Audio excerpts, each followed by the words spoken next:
And welcome to my YouTube channel. I'm Lindsay Nova, and today I want to talk about my morning routine. So if you're interested in yoga, meditation, and aerial yoga, you are in the right spot. So make sure that you hit subscribe down below for more content. Okay, let's get to it. So number one rule is to keep your phone off. Keep your phone off in the morning. Do not scroll through Facebook. Do not check your emails or your messages first thing. The mornings are sacred. They are for you. So turn your phone on airplane mode or off when you go to sleep at night. If you can, try to sleep with technology completely out of your bedroom. And then when you are done with when you are done with your morning routine, then that is when you can turn your phone on. And you are going to respond to all of those messages, all of those emails with so much more mindfulness, kindness, compassion, and loving energy than if you were to have just woken up and just kind of stumbled around and started checking your messages and randomly sending things. How many times have we just sent a message and then regretted it, right? So there are definitely some techniques and tips and tricks that I use to make my day amazing every day that I wake up. And I really just want to share them with you today. So I'll just kind of give you a run through of what I do. So some things that I do in the morning that really help me. So the first thing that I do when I open my eyes is I take a really deep, long breath. So I take a deep inhale and a long exhale. And then, before I let any thoughts come through my mind, anything that's going to like just draw me away from the beauty of waking up, is I say, I open myself up to miracles, or I allow myself to be a channel for the divine, or I allow miracles to flow through me today. So it can be anything that you want. You can have any sort of affirmation, but for me, when I connect to the miracle of life and divinity first thing in the morning, then that really helps me to set my tone for the rest of the day. So after I do that, then I immediately think of at least 3 things that I am grateful for. So having a gratitude practice is also very powerful. So it can be as simple as, I am grateful for waking up today. I am grateful for being alive. I am grateful for my sleep. I am grateful for this bed that I sleep in. I am grateful for the money that I have. I am grateful for the food that I eat. I am grateful for my friends and family. I am so grateful for blah, blah, blah. It can really be anything. I also encourage you to use anything that you're having a difficulty with or a challenge in your life. If you are having a hard time with something, if you infuse that challenge with gratitude, then you'll begin to change your relationship to what that problem is or what that challenge is for you, and you'll be able to work through forgiveness, and you may even find yourself on the other end of the problem, feeling grateful for the problem, actually in the end, for the lesson that it taught you. So after I do that, then, and this, I may be doing some other things at the same time, I immediately drink a huge glass of water. I actually keep a water bottle right next to my bed, and I'll drink usually like the whole thing. And so yeah, I hydrate myself immediately, then I go to the toilet and I do anything I need to do, then I immediately brush my teeth. Some people may like to do oil pulling. This can also be really good cleansing for your teeth or your gums. I don't practice oil pulling all of the time, but I do when I have the time, and I have found that it helps my teeth and my gums sometimes if they're feeling a little sensitive, but I don't usually do the oil pulling until after I do my entire morning routine. So I'm gonna give you the whole rundown of my morning routine, and then also how I edit it for if I have to, like, you know, go teach a yoga class in the morning, or I you know, don't have as much time. You can also edit this down, but this is really the basic of everything. So I wake up, I breathe deep, I feel the miracle of my life, and I fill myself with gratitude. And while I'm doing this, I may be going through the motions of, you know, going to the toilet and brushing my teeth.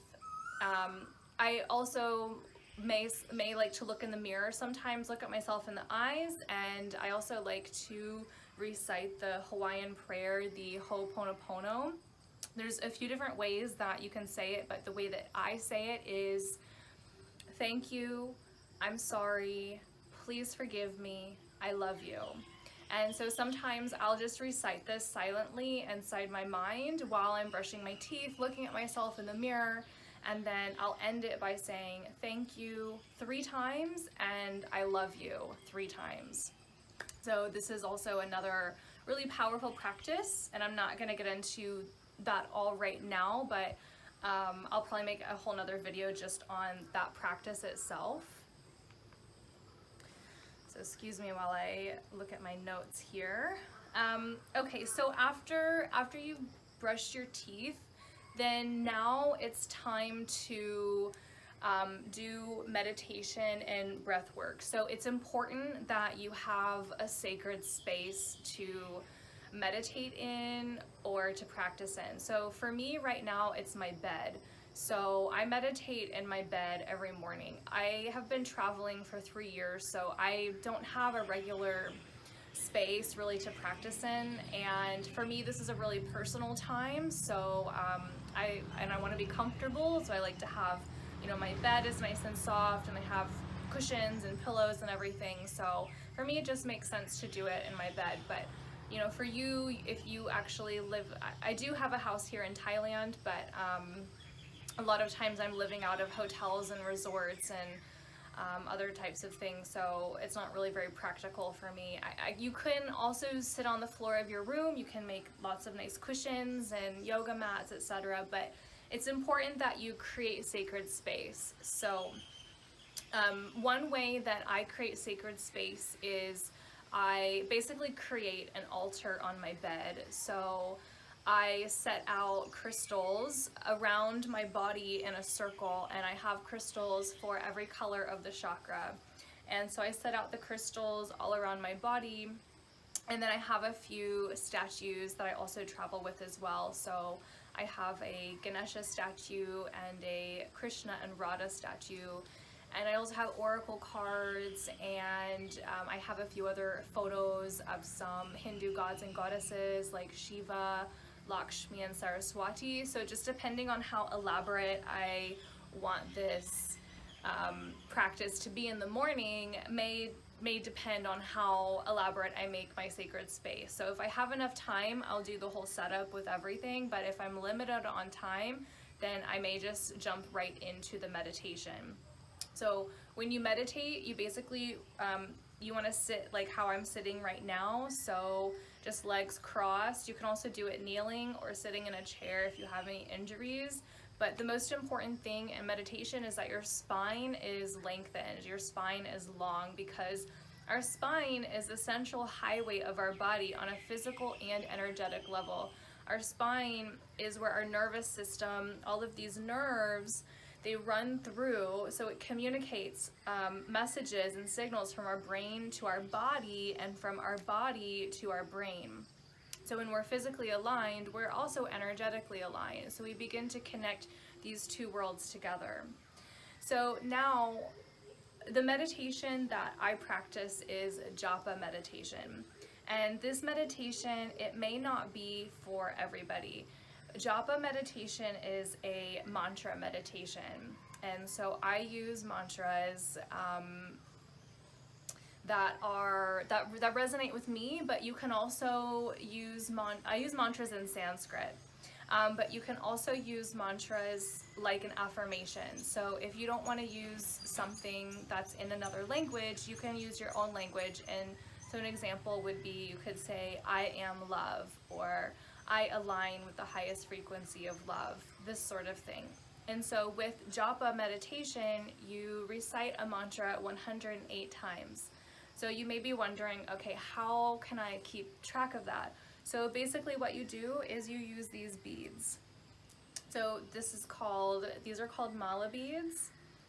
And these are very common in India, and they're also sort of like a rosary. So it's basically a string of 108 beads. And this is how you keep track of it, so you count it. So this one isn't the best example, but I don't use this one to meditate. I have a different one that I use to meditate, but there's actually 109 beads on here. And this bead right here, this is the guru bead, so this is the 109th bead. So you begin with this bead and you place it towards you, and then you hold it in your middle finger and your thumb, and then you say your mantra, and then every time you say the mantra, you just pull the beads toward you like that. Okay, so let's say I'm going to use the mantra Om Namah Shivaya. This is a really powerful mantra for invoking Shiva. Shiva is the divine masculine energy, and he represents truth, strength, and grace. So I usually just recite this silently inside my mind. You're welcome to try it with me if you want. We'll just do it a few times.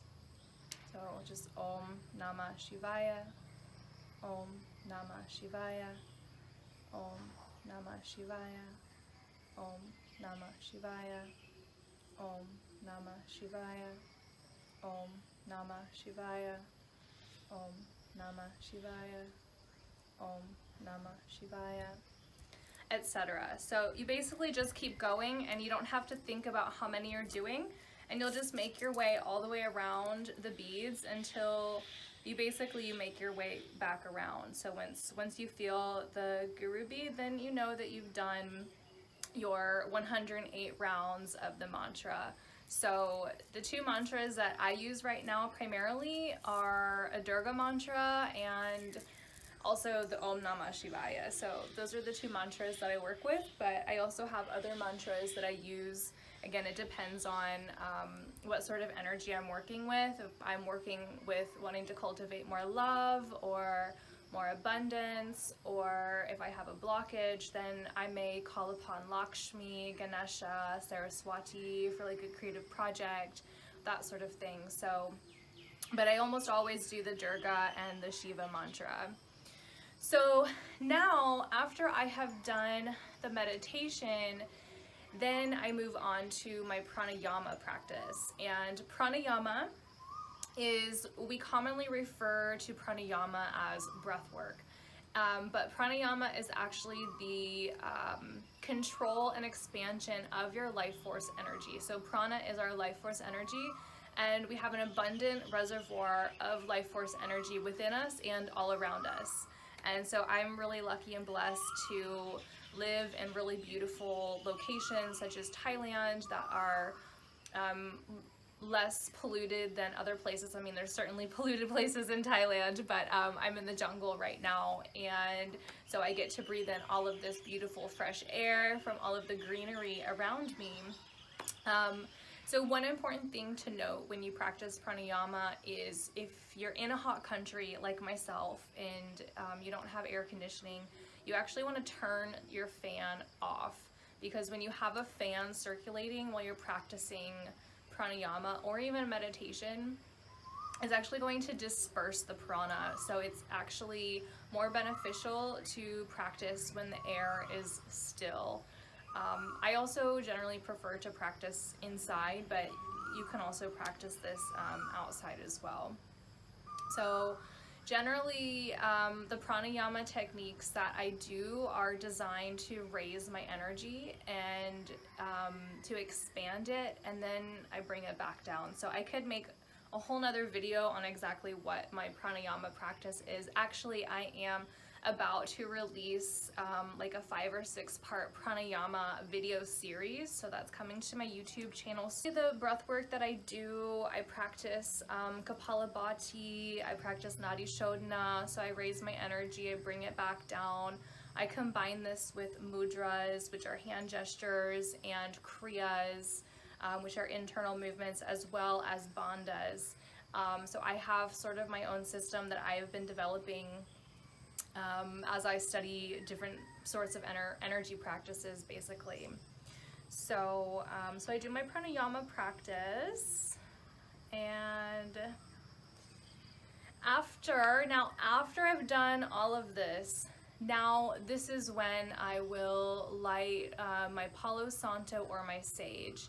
I didn't bring any here to show you right now, but you can certainly Google search it if you want. So basically this is a smudging technique. You know, in every temple that you go to in India or even Sri Lanka, they're always lighting incense. There's something about the smoke and the fire burning something that's actually very cleansing for your aura. And so the two herbs that I use to burn are actually from South America, and so they have more shamanic, ritualistic background. And so I will light my sage first, and so the sage is cleansing for my aura, and I may also sage things like my altar, my money, my clothing, my bed, my laptop, my phone, etc. Anything that I want to just be cleansed.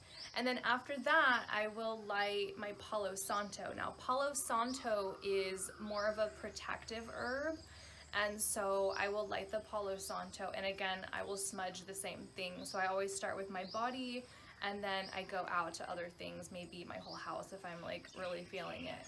So after I sage and smudge everything, and also while I'm doing this, I may say an affirmation. So you can tie it back to whatever you are working with. I make affirmations for all of the full moon and the new moon, and so I often keep them in a journal next to my bed. So when I'm doing this work, you know, if I can't think of something right off the bat, then I have a list that's just laying right there, and I can just look at it. And so maybe I'm smudging and I'm saying, you know, something like, I attract my soulmate clients right now, you know, depending on whatever it is that I'm working with. And I may even like visualize my day. And you can also, you know, after you've smudged, you can go back into a meditation and do a whole visualization for your day if you want. And then after that, and again, this is like totally depending on if I have enough time. So if I am going to teach a yoga class in the morning, which is very often actually, this is usually where my practice ends. So I end it here, and then I have to go teach. But if I have some time off, like I have had this week, which has been amazing, thank you, then I will journal. So I will continue to just kind of, you know, get anything out. And then I will do a physical movement practice. And this could be anything for me. That could be with the body, so hula hooping, dancing, doing yoga. Actually this week I've been doing some qigong, so I've been trying some new things, so that's been really cool. And yeah, so I have actually spent the last couple of days since I have been off. I haven't had a week off since October. And I've actually been spending about 4 to 5 hours a day in meditation and physical practice. So my morning routine has been actually very, very long. And so you can see like why, you know, it may not be practical to do such a long routine every day, but you can certainly shorten it down, you know. And you may be wondering, well, okay, you know, how am I going to have time to do all of this in the morning? Well, it's really just a matter of you making it a priority and you making it a habit. So going to bed that 1 hour earlier and then setting your alarm clock 1 hour earlier so that you have time to do this. I am not a morning person. I have never loved waking up in the morning, but I have made it a priority to take care of myself first on an energetic level, and it has made such a huge difference into how I go throughout my day and also how I show up for my yoga students and how I show up for myself. So the impacts that I've seen have really been profound, and this week, since I have had the time to really give myself deep physical movement practices, I have really made leaps and bounds in doing things that I never thought possible. So I have managed to flip my grip and touch my foot to the back of my head in pigeon pose. Today I just did my first drop back into wheel pose unassisted by myself. These are all things that I never thought I could do because I wasn't fully showing up for myself. I didn't fully believe in myself, and I know that all of this is linked, all of this is connected, and ultimately your yoga and your life, it's, you know, it's more than just the physical practice. It's all of this together. Even yesterday, I had actually a really difficult day yesterday emotionally. I received some news that wasn't the best, and afterwards I was reading the Bhagavad Gita. I'm reading the Bhagavad Gita for the third time. I'm reading the copy by Swami Satchinanda. I'm having my students read it for all of my yoga courses this year. And if you're interested in studying yoga with me, please check out my website, lindsaynova.com. I have some 200-hour teacher trainings in Sri Lanka and India. So I was just rereading the Bhagavad Gita, which is this story between Krishna, who represents God, and Arjuna, who is a warrior. And Krishna is reminding Arjuna of his role, because Arjuna does not want to fight, right? He doesn't want to do what his dharma is, what his duty is, because he doesn't want to kill his brothers and his teachers who are on the battlefield. But the thing is that when we act in accordance with our dharma, then we are simply just acting. And this is actually what karma is. Karma is simply just action. And you have to remain unattached to the fruits of your actions. And so this news that I received yesterday was really a challenge for my ego, and I had realized how attached I had become to the fruits of my actions, that I wanted to be more successful, have more money, etc., from teaching yoga or from being me and turning my passions into profit. And that ultimately I was just reminded that all I have to do is just simply be me, do myself, and show up every day and just act. And that's all it is, because you're not in control of what happens after you do what you do, okay? So this was the biggest lesson that I learned yesterday. I'll also say the other thing that I practice in the morning is I generally practice intermittent fasting. So I usually only eat between noon and 8 p.m. So in the morning I drink a lot of fluid, and I usually drink a protein powder and some other supplements as well mixed in there. You can certainly make a smoothie and mix it with some fruit, and then I'll usually eat some fruit after my yoga practice, and then after that, then I'll usually eat. So yeah, that's a little bit about my morning, you guys. So thank you so much for joining me. I hope you enjoyed this video. I hope that it helps you. If you have any questions, please drop them down in the comments below.